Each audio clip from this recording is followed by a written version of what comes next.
Everybody has a process. Everybody has their steps. It may be 10, 8, 12. Well, really what it comes down to is putting yourself in the shoes of your target audience. You really need to understand what is going to impact them, and you really need to understand it all comes down to a need. Sure. I mean, what agency wouldn't come in and say, we've got our process and this is how we do things? I think that everything for us, and I think this isn't necessarily a unique thing, but it starts with really understanding who it is we're talking to. And so we really have invested heavily in the account planning side of the coin for the agency. And that means that the way the target is walking, talking, breathing, living, we want to understand every facet of that. So when our messaging does intersect with them, it's doing so in a relevant and authentic way, and it means something to them. There is a pretty systematic process I follow through in terms of identifying the segment, what's going to be relevant to them, and based on a database that I've built over time, certainly what would be elements or communication components that would be interesting to them. In most cases, you're trying to generate some initial interest or awareness, so we spend a lot of time on the prospecting end of communications. Yeah, I follow kind of a format myself in my business day.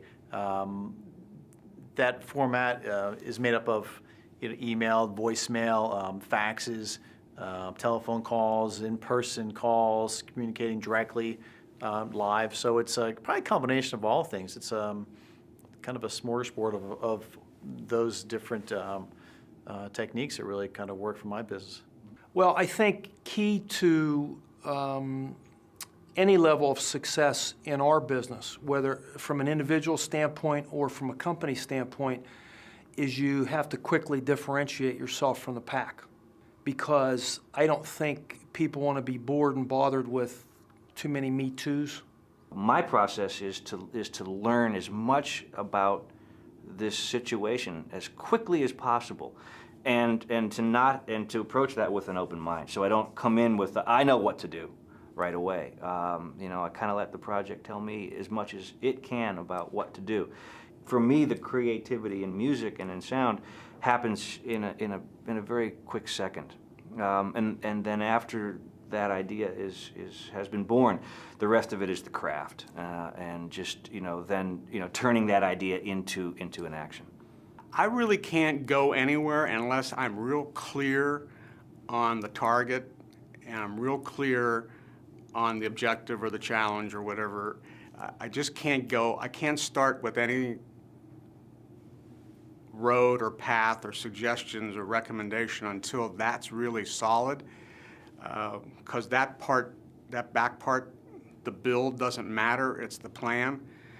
It's identifying the need first, and unless that's done, I can't go there. Even if it's done in advance and someone lays out and says, here's exactly what we need, I kind of have to challenge that somewhat just to be sure I get it and I understand it and everyone's in agreement with it.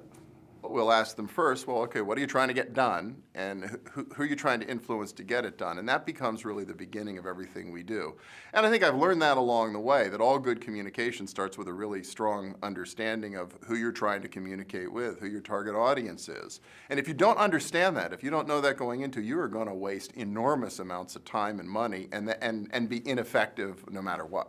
Now, I tend to meet with my different departments, my advertising departments, sales, etc., face to face, because that's really the best way to communicate direction and, most importantly, to get feedback on what the direction should be. There's a mantra, there's a question, and that core question that should be asked, whether you're, redesigning a museum or redesigning your plumber's business card. And that question is, what is it about? You've got to ask that question at the beginning. What is it really about? No, I think there is a process. I think it starts with who your audience is and who you are and the medium you're going to use. So I think you have to consider all three of those throughout it. I do think as important as it is to try to anticipate who your audience is, it's just very subjective. And I try to look at, from the easy side, somebody who's already in that camp. What is their takeaway from it? And someone who's categorically opposed on the other side, and if they're receiving this message, what is their takeaway?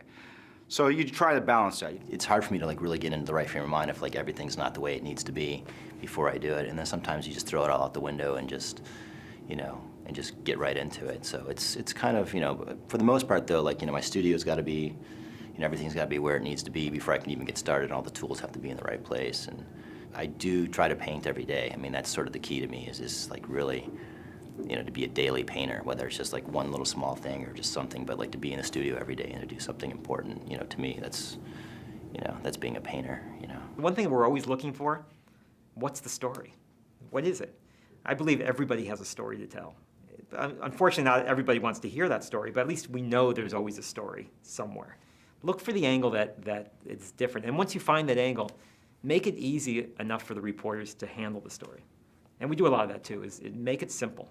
Design is not this decoration or arrangement of objects. I mean, design is, to me, it's an intellectual process, and it's a big process, and that it encounters many different disciplines: architecture, interior design, industrial design, product design, interior design, graphic design. And I think that design disciplines share a common set of processes. I think it depends upon who you're communicating with and what you have to, the type of message.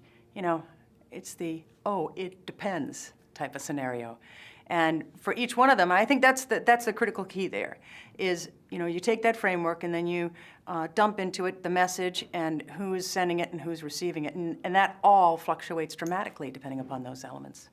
I'm probably too logical. I would say that communicating with companies is sort of like we try to, or at least I try to imagine I'm that other person and what I would want to have told to me or something like that. That's probably the way I would logically go about thinking about it. I remember once we had a company that was trying to call on us to do post-production before we owned a lot of stuff.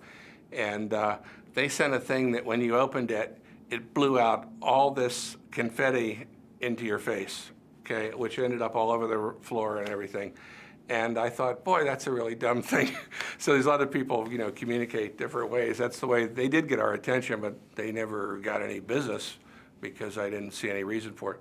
At the end of the day, it really is about following a decision-making process. If it's the consumer decision-making process, I think we all know what that's about. It starts with, the consumer recognizes a need. Sometimes we create the need or help create the need. You generate awareness. You help the customer search through their alternatives and evaluate their alternatives by influencing through, building conviction in the brand and educating and engaging, all the way through the persuasion process when the customer is about to make that purchase. And then afterwards, of course, offering some sort of post-purchase communication, follow-up, and trying to convert those folks into loyalists. We try and build long-term relationships with our clients, as well as the media community, because we're bringing the two together with a bridge. We're trying to bridge the two together for the common goal of meeting the client's objectives. We also strive very hard to teach clients, lead clients to learn our business, because it's a two-way street. Pre-production. The key to any good photo session is pre-production.